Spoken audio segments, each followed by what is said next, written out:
Happy New Year! Time for another resolution, right? Time for another declaration about how you're going to change your life and lose weight and get in shape and quit smoking and be a better spouse and be a better parent and go back to church, and how you're going to do all of those things that you said you were going to do, that you said you were going to do last year, that you said you were going to do the year before, that you never really actually followed through on, and that's why it's a resolution again this year. Hey, here's a little news flash for you.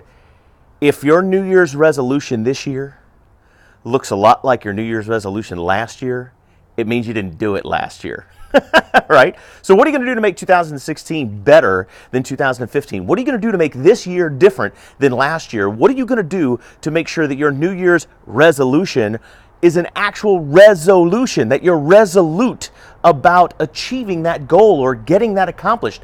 What are you going to do differently? Don't make the same resolutions again and again and again and again and again and not follow through. Here's what you can do. Instead of just making a generalized New Year's resolution like I want to lose weight, or I want to get in better shape, or I want to quit, put a date stamp on your resolution. Make it specific to something that is measurable. So for example, instead of saying, I want to lose weight, you could say, I want to lose 20 pounds, and then you want to put a date on it. I want to lose 20 pounds by July 1st. Ding! Then you've got to figure out how.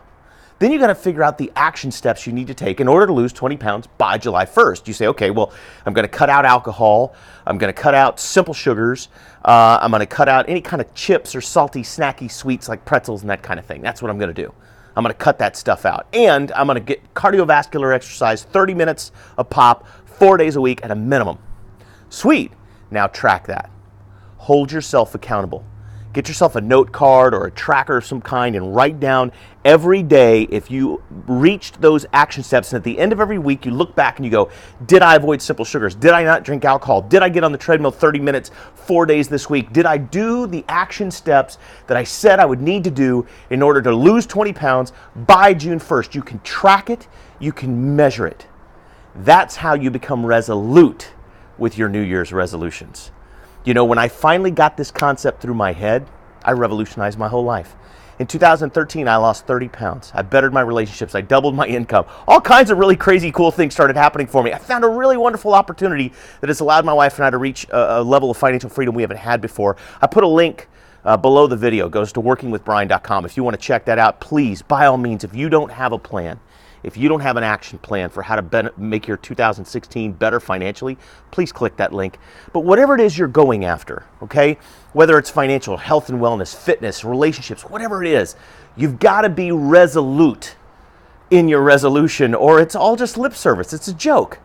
But if you really want to change your life, you can. But you've got to be specific. You've got to put a date on it. It's got to be measurable. And you got to hold yourself accountable. That's how you have a magical new year.